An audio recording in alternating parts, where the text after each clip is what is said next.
this table is PPE because we have acquired it for use within the business. A table in a furniture shop is inventory because they are looking to sell it. Normally, land and buildings are property. Normally, land and buildings are PPE ISA 16. That's the normal method of thinking about land and buildings. But it may be that you own a property for investment. Now, if you own a property for investment, you are hoping it's going to go up in value. You may rent it out. The point about an investment property is you are not using it. It is not something that you are consuming or using or occupying on operating on a basis. You are holding it for its investment potential, which either means you think it's going to go up in value or you're going to be getting a rental income. So it's about what's up here, the state of mind. Why have you bought the property? What are you doing with the property? If you are using it, it cannot be an investment property. Yeah? If it's idle, then that's fair enough. It doesn't have to be rented out. So an investment property is one acquired for its investment potential. So an investment property is acquired for its investment potential, i.e. capital growth,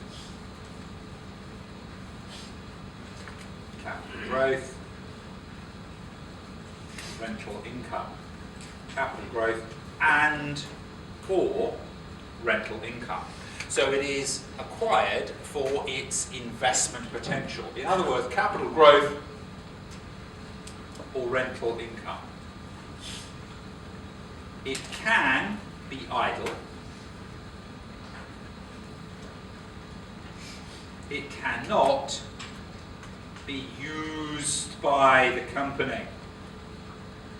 It cannot be used by the company. You can leave it idle. You can leave it empty. You can leave it unused. Yeah? And it still be an investment property. But you cannot use it. It cannot be used by the company. It can be part of a building, or it can be part of a plot. You could own 40 acres of land, and you could be farming 20 of those acres yourself and using that in your business, and you could rent out the other 20 acres to somebody else, and so you could divide up an investment property into parts. It's the same with a building. If you've got a tower, if you've got a skyscraper, it's perfectly possible to say the first 5 floors will rent to somebody else, or the ground floor will rent into shops and rent it out as a shopping centre, and will then have the offices for the rest of the building. So you could have a situation with a 40-storey skyscraper that 39 stories are PPE, and 1 story, the ground story, is effectively an investment property which you rent out to retail outlets.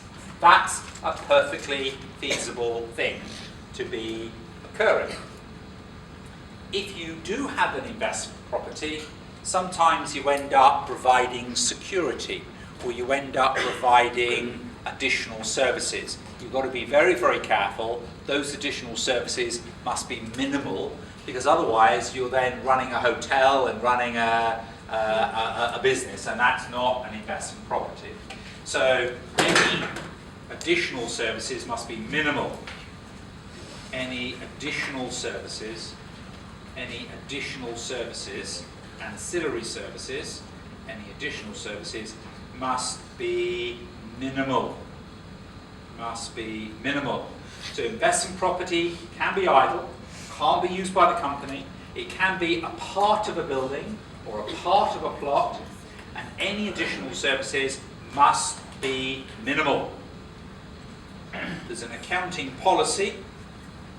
So is it additional services? Is it maintenance? Yes, yeah, that would be an additional service. I think that would be okay if you said that you clean the windows. That's if you have a contract where you rent them out and you say, well, at the same time we'll clean the windows and collect the rubbish. That's okay. But if you clean the windows, collect the rubbish, provide them with meals, provide them with Wi-Fi, provide them with tables, provide them with chairs, provide them with this, provide them with that, then actually you're providing an office service and you're trading as an activity. So it's not then just an investment property, you're trading and providing them with a swimming pool and providing them with a restaurant.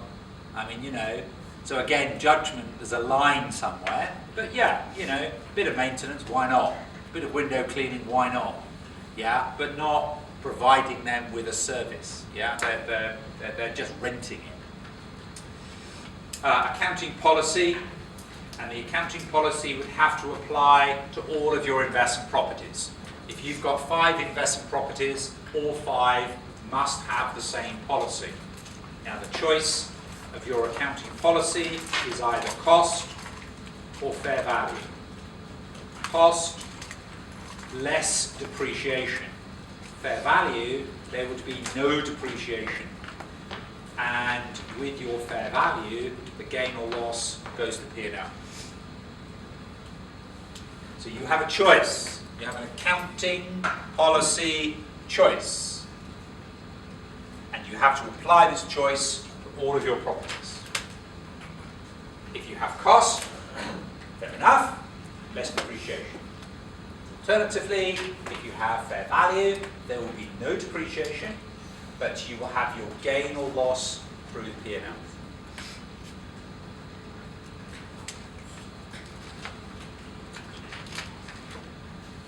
Creative accounting.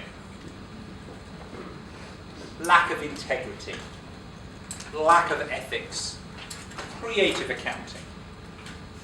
Let's assume that we are an unethical creative accountant wanting to maximize the profit. So we would therefore choose our policies not because of true and fair, we would choose our policies because we want profit to be the biggest figure possible. Which policy would you choose, cost or fair value? Fair value, yeah. If you choose cost, you're definitely going to have a hit. You're definitely going to have depreciation. If you choose fair value, you bought an investment property thinking it's going to go up, so the gain should be a gain, but you've certainly got no depreciation.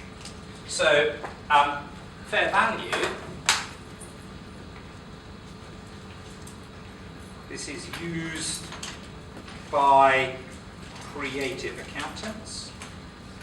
This is used by creative accountants because it will give the maximum profit. It will give the maximum profit. It avoids any depreciation charge.